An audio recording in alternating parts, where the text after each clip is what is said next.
This is Katie. I'm here to talk to you today about weaning. Weaning is a completely natural process that happens to every mom and baby at some point in time when you're nursing. So weaning, the word means fulfilled. And when it happens naturally, you end up feeling more fulfilled, although every mom always has coulda, woulda, shouldas, or things they're certain they're going to do differently with the next baby. That's just a normal part of anything. Right? Ideally, weaning happens slowly. Most moms find if they drop one feeding a week, that allows their body to adjust and baby to adjust without them kind of rebounding. If you try to wean too quickly, baby's response is usually they want to feed 24/7 constantly because they sense it. And maybe they're not ready, but maybe they need to be. It's okay to wean a baby that's not ready if you're ready. Because nursing is a two-person sport, unless you have twins and it's 3 people. But you know what I mean.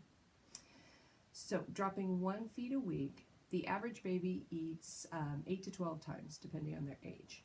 So usually you can drop like a mid-morning feeding, and then when your body adjusts, drop a mid-evening feeding, and back and forth like that until you're down to first thing in the morning and to go to bed. Most moms save those to last because they're the most convenient, and it ought to be doable for you too, not just for the baby. So keeping ones that are especially important.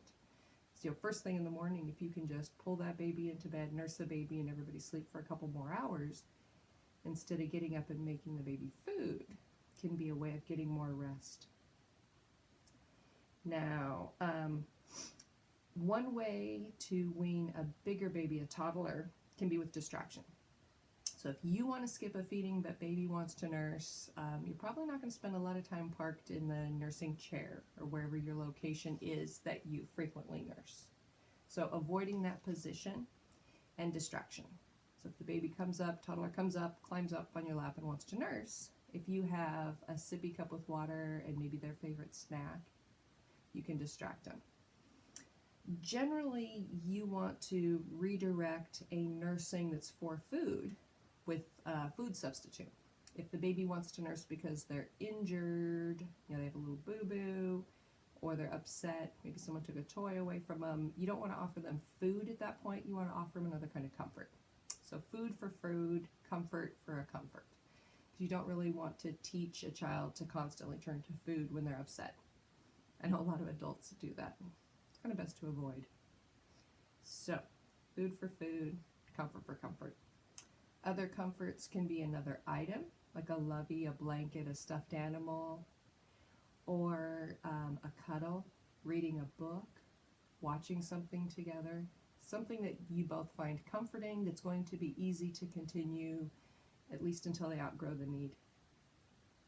Getting used to like a routine when you're ready to be done with the bedtime nursing, like dinner, and then maybe playing for a bit, and then a nice bath, and then a good story before you go to bed.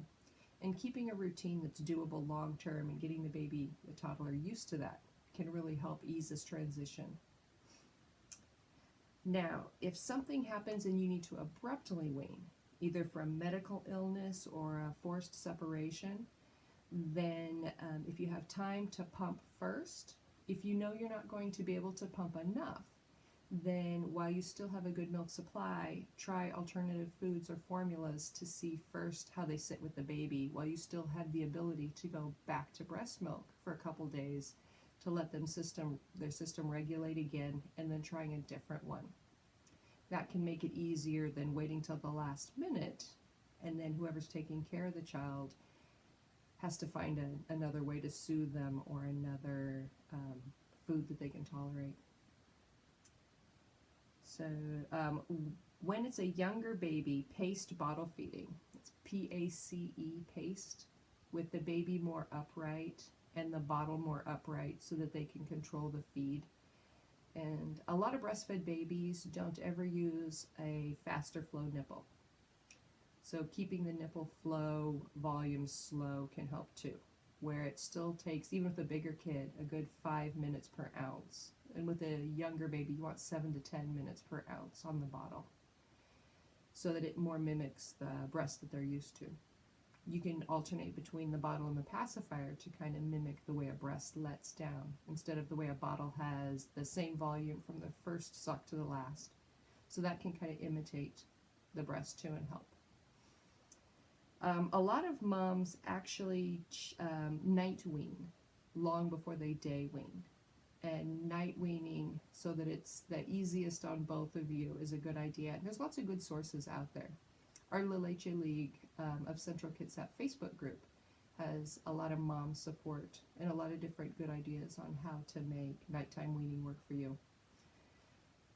Generally, it doesn't work well if the baby's hungry. If the baby just wants to nurse for comfort, then night weaning is a lot easier. If they're truly hungry, they're not going to happily go back to bed unless you feed them something. So if you're told you have to temporarily wean either one breast for injury or both breasts because of a medication, make certain that you truly do need to. Asking someone who knows medications and breastfeeding as opposed to someone that just knows the injury can be really helpful. There's a book that I use done by Dr. Thomas Hale called Medications in Mother's Milk. And I can look up any med on there, and you're welcome to text me or to go through our Facebook group to ask questions, or you can go to the Infant Risk Center. And once I learn to put links, I'll put those on the description too.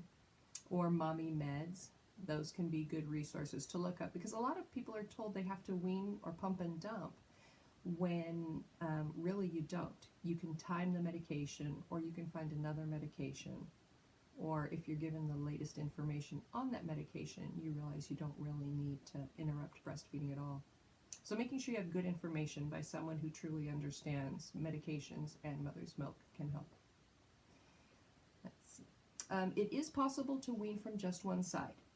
If you have like a really bad injury to your breast or to your nipple, we had a mom who was in a car accident and had a pretty severe injury to her breast.